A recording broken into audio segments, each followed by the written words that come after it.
유명한 한국 드라마 중에 슬기로운 의사생활이라고 하는 드라마가 있었습니다. 이 드라마가 다루는 내용은 한 병원에서 일어나는 여러 일들을 보여주면서 그 가운데 살아가는 사람들의 인간적인 모습들을 감동 있게 보여주고 있습니다. 그래서 어떤 평론가는 이 드라마를 두고 이야기할 때 힘들지만 아름다운 우리의 인생을 잘 담아서 표현해 내었다라고 평가하기도 했습니다. 우리의 인생이 힘들지만 아름답다라는 것이죠.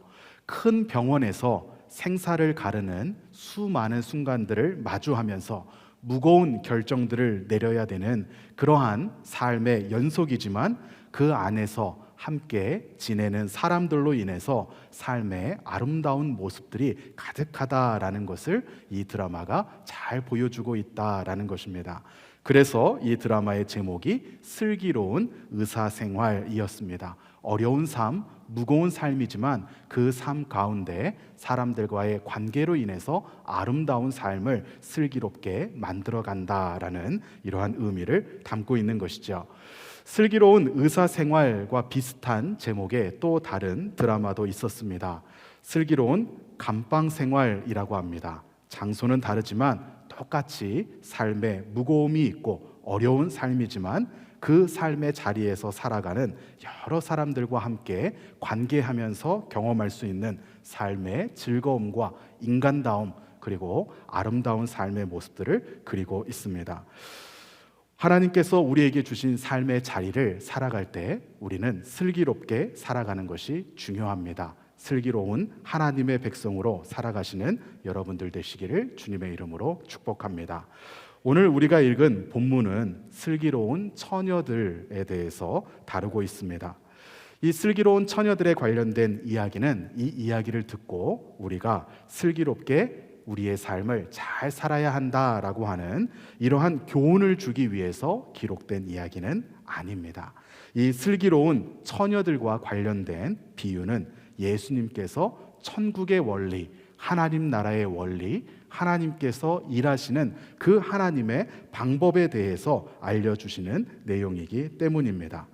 우리가 슬기롭게 신앙생활, 슬기로운 하나님의 백성으로 살기 위해서는 우리의 삶을 열심히 꼼꼼하게 잘 준비해서 사는 것뿐만이 아니라 하나님의 은혜의 방식, 하나님 나라의 원리가 무엇인지를 깨닫고 믿음 생활할 때 우리의 삶은 슬기로운 믿음 생활이 될 수 있습니다.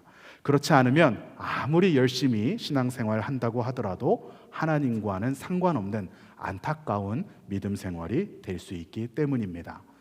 예수님께서도 나더러 주여 주여 하는 자마다 다 천국에 들어갈 것이 아니요라고 분명하게 말씀하셨습니다. 주여 주여 하면서 하나님을 부르는 사람들도 예수님께서 내가 너희를 전혀 알지 못한다라고 말하게 될 그럴 사람들도 있다라는 것이죠. 그런 믿음 생활만큼 안타까운 어리석은 믿음 생활은 아마 없을 것입니다. 예수님뿐만이 아니라 바울도 그러한 믿음을 두고서 정확하게 불쌍한 자들이다라고 이렇게 이야기합니다. 고린도전서 15장 19절 말씀을 같이 함께 읽어보겠습니다. 시작. 만일 그리스도 안에서 우리가 바라는 것이 다만 이 세상의 삶뿐이면 모든 사람 가운데 우리가 더욱 불쌍한 자이리라. 아멘. 우리가 살아가는 이 삶을 열심히 신앙생활 한다고 하지만 하나님 나라의 원리, 하나님께서 중요하게 생각하시는 것을 놓치면서 나 스스로만 열심히 한다고 해서 산다면은 이 세상의 삶밖에는 없기 때문에 결국 천국과는 상관이 없는 그러한 삶을 사는 것이기 때문에 아주 불쌍한 자나 다름이 없다라고 이렇게 이야기하는 것이죠. 이러한 믿음 생활이 바로 슬기롭지 못한 믿음 생활입니다. 그렇다면 우리는 슬기로운 믿음 생활을 하기 위해서 어떻게 해야 할까요? 오늘 본문을 통해서 살펴보면서 함께 하나님의 은혜를 나누고자 합니다. 오늘 우리가 읽은 본문에는 10명의 처녀들이 등장합니다. 이 10명의 처녀들은 신부가 아니라 결혼식을 하는 그 신부를 돕기 위한 들러리들이었습니다. 당시의 결혼 관습에서 신부의 들러리들은 밖에서 신랑을 기다리다가 신랑이 오면 불을 밝혀서 신부의 집으로 안내하는 역할을 맡았습니다. 그렇게 신랑을 환영하고 안내하면서 함께 혼인잔치에 들어가는 것이 그때 당시 결혼식에서 들러리들이 해야 되는 일이었습니다.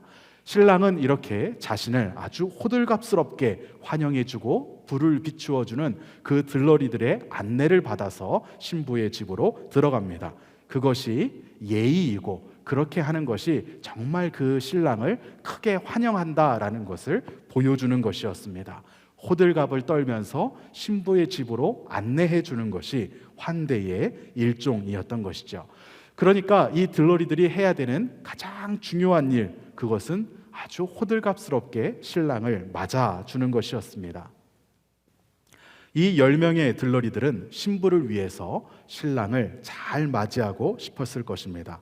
그래서 10명의 처녀들 전부 아주 귀한 마음으로 그 신랑을 잘 맞이하기 위해서 준비해가지고 나왔습니다. 그런데 오늘 본문은 이 10명의 처녀들을 슬기 있는 자와 그렇지 못한 자들로 나눕니다. 슬기로운 처녀들과 슬기롭지 못한 처녀들을 구분하는 그 기준은 무엇이었을까요? 그 기준은 겉으로는 드러나지 않는 기준이었습니다. 겉으로 볼 때에는 10명의 처녀들 모두 신부를 위해 신랑을 위해 모였습니다. 10명의 처녀들 모두 들러리를 서기 위해서 준비해가지고 왔습니다. 그들 모두 등을 가지고 신랑을 맞으러 나왔습니다.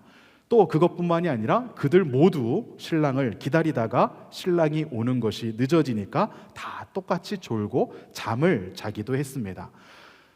얼핏 볼 때에 겉으로 드러나는 차이점은 전혀 없었던 것이죠. 겉으로 드러나는 유일한 차이점은 무엇이었습니까? 바로 기름을 넉넉하게 준비했느냐, 그렇지 못했느냐 하는 것 뿐이었습니다. 슬기로운 처녀들은 기름을 넉넉하게 준비했습니다. 그러나 슬기롭지 못한 처녀들은 기름을 넉넉하게 준비하지 못했습니다. 그렇다고 한다면 무엇이 이 슬기로운 처녀들과 슬기롭지 못한 이 처녀들의 차이를 만들어내었을까요? 다시 말을 바꾸어서 묻는다고 한다면 슬기 있는 처녀들이 기름을 넉넉하게 준비할 수 있었던 것은 어떤 이유에서였을까요? 그들은 어떻게 똑같은 자리에 똑같은 마음을 가지고 나오면서 거기까지 생각하고 기름을 넉넉하게 준비할 수 있었을까요? 단지 이 슬기로운 처녀들이 준비성이 철저한 사람이고 성격 자체가 꼼꼼한 사람들이었기 때문에 이들은 기름을 넉넉하게 준비하고, 슬기롭지 못한 처녀들은 평소부터 성품이 꼼꼼하지 못했기 때문에 기름을 넉넉하게 준비하지 못하는 이러한 실수를 저질렀던 것일까요? 우리는 이 본문을 잘 이해하기 위해서 예수님께서 이 본문에 담긴 비유를 주신 까닭은 천국에 대한 가르침, 하나님의 나라에 대한 그 가르침을 주시기 위해 알려주신 비유다라는 것을 잊지 말아야 합니다. 지금 예수님은 어떤 사람들이 천국에 들어가게 되는지, 또 그 천국을 기다리는 우리가 어떠한 마음으로 기다려야 되는지를 알려주시기 위해서 이 비유를 말씀해 주셨습니다. 그런데 성격이 꼼꼼하고 준비성이 철저한 사람들만이 천국에 갈 수 있다라고 하는 이러한 가르침을 예수님께서 이 비유를 통해서 주시고자 하셨던 것은 아닐 것입니다. 이 부분을 잘 이해하기 위해서 우리는 더 넓은 맥락에서 살펴보아야 합니다. 사실 예수님께서 마태복음 24장 후반부부터 예수님의 재림과 천국, 하나님의 나라에 관한 5가지 비유를 연달아서 말씀해 주십니다. 24장 32절부터 무화과 나무의 비유가 등장합니다. 그리고 24장 45절부터는 청지기의 비유가 등장하고 25장에서 처음으로 등장하는 비유가 오늘 우리가 읽은 본문 슬기로운 처녀들과 어리석은 처녀들의 비유입니다. 그리고 이 비유가 끝나고 나면 25장 14절부터 그 유명한 달란트 비유가 등장합니다. 그리고 25장 31절부터는 양과 염소의 비유가 등장하는 것이죠. 이 연달은 5가지 비유들이 가르쳐주고 있는 것은 하나같이 예수님의 재림에 관련된 것, 이 세상의 종말에 관련된 것, 이 세상의 종말이 올 때 하나님의 나라에 어떠한 자들이, 어떻게 준비된 자들이 들어가게 되는지, 또 그 종말을 기다리는 자들, 하나님의 나라를 들어가기 위하여 기다리며 기도하고 사는 자들은 어떠한 자세로 살아가야 되는지, 이러한 가르침들을 동일하게 주고 있습니다. 그래서 한 비유만이 아니라 같은 맥락에서 같은 목적으로 주신 비유들을 함께 보며 다각적으로 이해해야지만 우리는 이 비유들을 오해하지 않을 수 있습니다. 오늘 우리가 읽은 본문에서 슬기 있는 자라고 하는 표현이 등장합니다. 오늘 읽은 본문에서 슬기 있는 자라고 할 때 사용된 형용사가 헬라어 프로니모스라고 하는 단어입니다. 프로니모스라고 하는 이 단어가 슬기 있다라는 말로 이렇게 번역된 것이죠. 그런데 재미있는 것이 있습니다. 5가지 연달은 이 하나님의 나라에 관련된 이 비유에서 똑같은 이 단어가 다시 사용되는 비유가 있습니다. 슬기 있는 자라고 번역되지는 않았지만, 다른 표현으로 번역되었지만 헬라어 프로니모스라고 하는 이 단어가 똑같이 사용된 비유가 있다는 것이죠. 그것이 무엇일까요? 오늘 우리가 읽은 본문 바로 앞에 나오는 마태복음 24장 45절부터 시작되는 충성되고 지혜 있는 그 종에 관한 비유입니다. 마태복음 24장 45절에서는 충성되고 지혜 있는 종이라고 예수님께서 이렇게 말씀하셨다, 이렇게 번역을 했는데, 25장에서는 똑같은 단어를 슬기 있는 자라고 이렇게 번역했던 것이죠. 같은 의미입니다. 그래서 이렇게 비추어 본다고 하면 우리는 이 마태복음 25장에서 예수님께서 말씀하셨던 슬기 있는 자가 어떠한 자들인지를 조금 더 폭넓게 이해할 수 있습니다. 앞에 읽었던 그 비유하고 연관해서 생각해 본다면 이 슬기 있는 자들은 그저 똑똑하고 준비성이 철저한 사람들뿐만이 아니라 앞에서 이야기했던 것처럼 충성되고 지혜 있는 그러한 자들이었다라는 것을 알 수 있는 것이죠. 그러니까 이 슬기로운 5명의 처녀들이 슬기롭지 못한 다른 처녀들과 다르게 기름을 더 넉넉하게 준비할 수 있었던 것은 그들이 단지 똑똑하고 꼼꼼한 그런 성격을 가졌기 때문만이 아니었습니다. 그들이 그렇게 할 수 있었던 것은 그들이 충성된 자들이었기 때문입니다. 충성되고 지혜로운 자들이었기 때문에 그들은 똑같은 일 앞에서도 신랑이 늦게 올 것까지 생각하면서, 그것까지 생각하면서 기름을 넉넉하게 준비할 수 있었던 것이죠. 아무리 똑똑한 사람이라고 할지라도, 아무리 꼼꼼한 사람이라고 할지라도 자신에게 주어진 일에 대해서 충성된 마음이 없다면 이렇게 준비하지 못할 것입니다. 슬기로운 처녀들이 기름을 넉넉하게 준비할 수 있었던 것은 그들이 충성되고 지혜 있는 종이었기 때문입니다. 그들의 인간적인 성품이 똑똑하고 꼼꼼했기 때문만이 아니라 그들이 하나님께서 맡겨주신 일, 자신들에게 주어진 일에 대해서 충성된 마음, 지혜로운 마음을 가지고 있었기 때문에 그렇게 준비할 수 있었다라는 것이죠. 충성되고 지혜로운 종을 마태복음 25장에서 예수님은 슬기로운 처녀들이라고 이렇게 부르셨습니다. 이러한 맥락에서 우리가 생각해 본다면 어떠한 믿음 생활이 슬기로운 믿음 생활일까요? 하나님께서 맡기신 일에 충성되고 지혜로운 마음으로 그 일을 맡아서 하는 자들이 바로 슬기로운 믿음 생활을 하는 자들입니다. 슬기로운 믿음 생활이란 충성된 마음을 가지고 하는 믿음 생활이 바로 슬기로운 믿음 생활이다라고 하는 것이죠. 하나님께서 우리에게 맡겨주신 일들이 있습니다.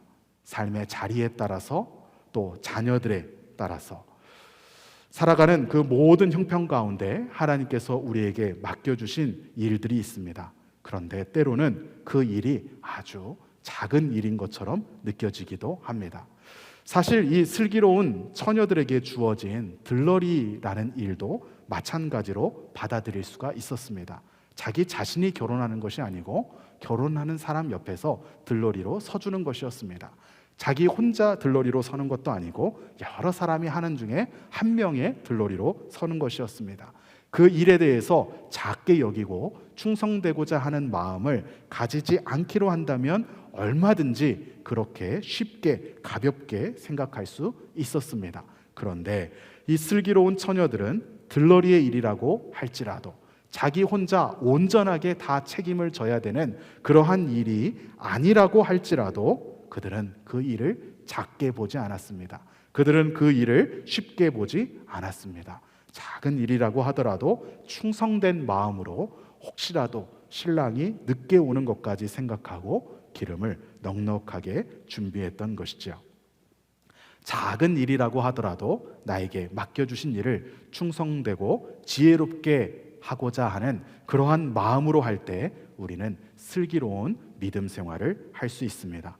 충성되고 지혜롭고자 하는 그러한 마음을 품고 하나님께서 맡겨주신 그 삶의 자리에서 살아갈 때 신랑이 늦게 오는 것까지 미리 내다보면서 기름을 넉넉하게 준비할 수 있었던 슬기로운 다섯 처녀들과 같은 그러한 삶을 살아갈 수 있다라는 것이죠.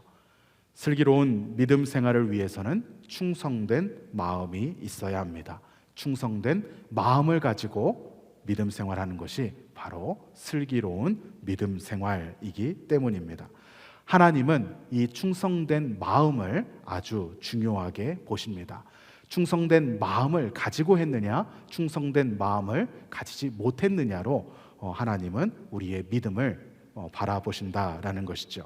물론 우리가 충성된 마음을 가지고 한다고 해서 다 잘하는 것은 아닙니다. 충성된 마음을 가지고 해도 때로 실수할 수 있습니다.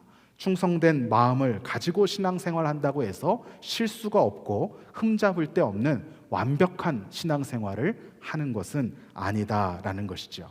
오늘 본문에서도 볼 수 있는 것처럼 충성된 마음으로 잘 준비해 갖고 온 그 슬기로운 처녀들 역시도 신랑을 기다리다가 졸고 잠에 빠지기도 했습니다.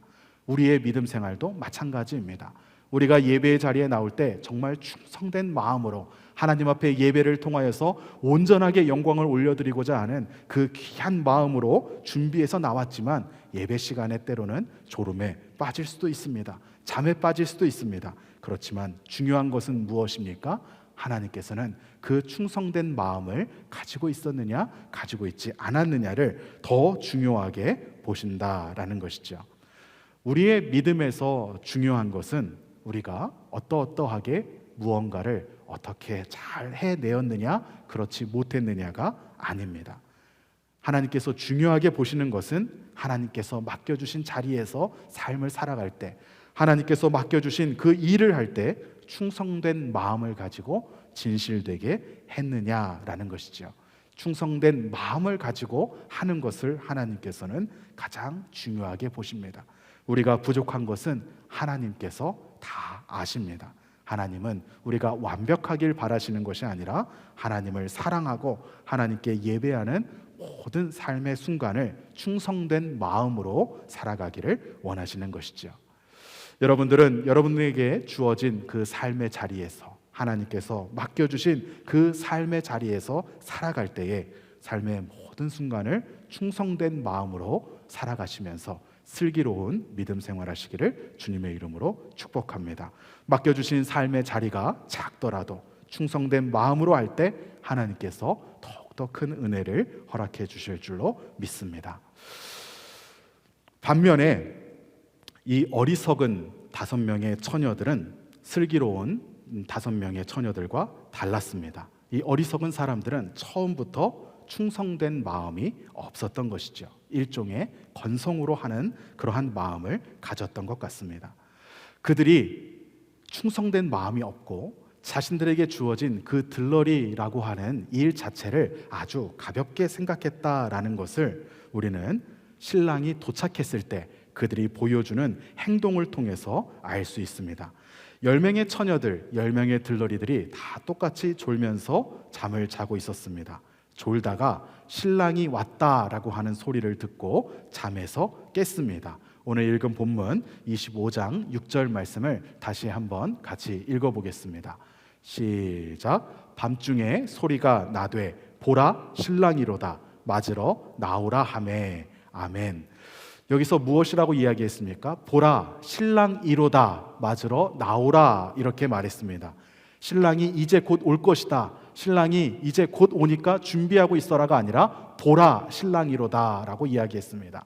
지금 신랑이 이미 도착한 것이나 다름이 없는 상황이었습니다. 졸다가 제대로 일어나야 될 때를 놓쳤던 것이죠. 그러니까 이 말을 전해주는 사람이 신랑이 지금 다 왔다, 그러니까 지금 당장 바로 나와라 라고 말하고 있는 것이었습니다. 이 상황이라면 어떻게 하는 것이 좋을까요? 기름을 준비하지 못했을지라도 그것은 이미 어쩔 수 없는 것입니다. 들러리의 본질은 기름을 준비해서 불을 밝혀주는 것뿐만이 아니라 그 신랑이 환대를 받으면서 신부의 집으로 들어갈 수 있도록 돕는 것이었기 때문입니다. 그런데 그들은 신랑이 바로 앞에 있는데 그 상황에서 신랑을 내버려 두고 기름을 사러 갑니다. 이들의 진짜 문제는 기름이 없는 것이 문제가 아니었던 것이죠. 충성된 마음을 가지고 있지 못하니 기름을 물론 준비하지 못했지만 그 나중에 기름이 없는 상황에서 더 중요한 것, 기름을 채우는 것보다 더 중요한 것을 하지 못하고 기름을 사러 쫓아나갑니다. 충성된 마음이 없으면 우선순위가 헷갈리게 되고, 충성된 마음이 없으면 본질적인 것을 놓치게 된다라는 것을 알 수 있는 것이죠. 기름이 없어도 이들은 다른 방식으로 들러리의 역할을 할 수 있었습니다. 기름이 있어야지만 자신들의 역할을 할 수 있고, 기름이 있어야지만 혼인잔치에 들어갈 수 있을 것이다 라고 착각했던 것이 그들의 진짜 문제였습니다. 충성된 마음이 없으면 우리도 언제든지 이러한 실수를 범할 수 있습니다. 사랑하는 우리 플라워 마운드 교회 성도 여러분, 여러분들은 늘 충성된 마음으로 본질적인 것에 힘쓰시는 슬기로운 신앙생활 하시기를 주님의 이름으로 축복합니다. 하나님께서는 무엇보다도 우리의 마음의 중심을 보시는 분이다 라고 말씀하셨습니다. 사무엘상 16장 7절 말씀에서 하나님께서 이렇게 말씀하셨습니다. 같이 함께 읽겠습니다. 시작. 내가 보는 것은 사람과 같지 아니하니 사람은 외모를 보거니와 나 여호와는 중심을 보느니라 하시더라. 아멘. 하나님께서는 우리의 중심을 보신다라고 말씀하셨습니다. 여러분들의 신앙생활하는 가운데 충성된 마음을 가지고 슬기로운 믿음 생활해 나가시는 여러분들 되시기를 우리 주님의 이름으로 축복합니다. 오늘 같이 함께 기도하겠습니다. 살아계신 아버지 하나님, 감사합니다. 저희들을 하나님의 자녀로 불러주시고 또 하나님의 나라를 소망하며 살아갈 수 있는 하나님의 백성으로 살아갈 수 있도록 인도하여 주심을 감사합니다. 저희들의 삶 가운데 주님께서 맡겨주신 삶의 자리에서 무엇보다도 충성된 삶을 살아갈 수 있도록 아버지 하나님 인도하여 주옵소서.